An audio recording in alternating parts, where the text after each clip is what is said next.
છેલ્લા કેટલાય સમયથી ભાજપના જ નેતા સરકારની કામગીરી અંગે પ્રશ્નો ઉઠાવી રહ્યા છે। નેતાઓનો અધિકારો સાંભળતા નથી, બેફામ ભ્રષ્ટાચાર થઈ રહ્યો છે અને એનાથી વધારે કે ગેરકાયદે ચાલતા ધંધાને બંધ કરાવવાને બદલે હપ્તો લઈને પ્રોત્સાહન અધિકારીઓ દ્વારા આપવામાં આવે છે। આ બધું આજકાલથી ચાલુ નથી, પરંતુ આ ઘટનાક્રમ ખૂબ જ જૂનો છે। નમસ્કાર, આપની સાથે હું ભગવતી વિશાવડિયા। કચ્છમાં ચાલી રહેલા સરકારી જગ્યા પરના ગેરકાયદેસર દબાણો તોડવા માટે અબડાસાના ધારાસભ્ય પ્રદ્યુમનસિંહ જાડેજાએ મુખ્યમંત્રી અને ગૃહ રાજ્યમંત્રીને પત્ર લખ્યો। ભાજપના ધારાસભ્ય પ્રદ્યુમનસિંહ જાડેજાએ કચ્છમાં સરકારી જગ્યા પરના દબાણો કાચા અને ગરીબ વર્ગ દ્વારા કરવામાં આવ્યા હોવાનો પત્રમાં ઉલ્લેખ કરાયો છે।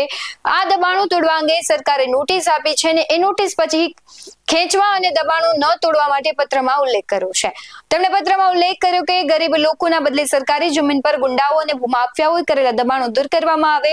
ખનિજ માફિયાઓએ કરેલા જમીન પર દબાણો સરકાર દૂર કરે। કેટલાક અધિકારીઓ પોતાની કામગીરી બતાવવા માટે ગરીબ લોકોના દબાણો હટાવવાનો પ્રયાસ કરી રહ્યા છે અને અધિકારીઓ કરવાના કામ નથી કરતા અને ન કરવાના કામ કરે છે।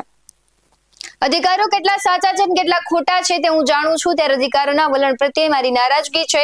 ચૂંટાયેલા પ્રતિનિધિની વાત પણ સાંભળવામાં નથી આવતી તેવું તેમણે જણાવ્યું છે। ત્યારે ધારાસભ્ય પ્રદ્યુમનસિંહ જાડેજાને પણ સાંભળ્યું। આજે જે તમે પત્ર આપ્યો છે એના વિશે અત્યારે ગુજરાતમાં જે સરકાર નિર્ણય લેવામાં આવ્યો છે કે દબાણને હટાવવાનું, દબાણને 100% હટાવવું છે, અમે સમજ છીએ, પણ મારી વિસ્તાર જે અબડાસા કહેવાય 1 નંબર બિલકુલ બોર્ડરમાંથી નલિયા લખપત અને નખત્રાણા, તો એનામાં કોઈ એવા દબાણી માથાભારે કોઈ છે નહીં એવા।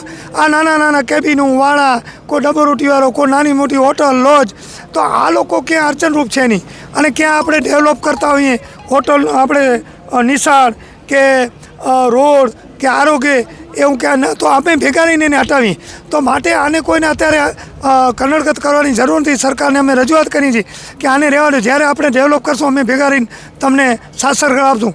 વાત રહી તો જે ગુનેગાર છે, ખનીજ ચોરું હોય કે દારૂડિયા હોય કે આગળ ઝઘડામાં મોટા હોય કે ઉદ્યોગી છે, ઘણા બધા દબાણ એની પાસ થયેલી છે 1000 હેક્ટર અને નિમકના મોટા મોટા જે ફેક્ટરીઓ એ હજારો એકર દબાઈ બેઠા છે, તો ખરેખર એના ઉપર કાર્યવાહી થવી જોઈએ। એવી રીતે ફોરેસ્ટ છે, ફોરેસ્ટમાં પણ પાણીના બોર ચાલુ છે ઉદ્યોગોના, ફોરેસ્ટ દ્વારા ઘણા ગામડાને કવર કરી લીધા છે। તો આ જે અને જે ગામડા આ માલધારી વિસ્તાર છે મારો, તો એનામાં જૂના ગામડા એવા છે અત્યાર સુધી રેવન્યુમાં પણ નથી। તો આ બધી ખરેખર વિચારી કરી એરિયા પ્રમાણે નિર્ણય લેવામાં આવે એ મારી રજૂઆત છે, પણ સ્થાનિક ધ્યાન દેવામાં નથી આવતું, એટલે મુખ્યમંત્રીશ્રીને આજ રજૂઆત કરવામાં આવી। આ છે ગુજરાત, જ્યાં હવે ભ્રષ્ટાચાર અને ગેરકાયદે કામો બેફામ થાય છે। જેમની સત્તા છે તેમના જ પક્ષના નેતાઓને મુખ્યમંત્રી સુધી અરીસો બતાવવા મેદાને ઉતરવું પડે છે। આ મુદ્દા આપનું શું કહેવું છે કમેન્ટ કરી જરૂરથી જણાવજો।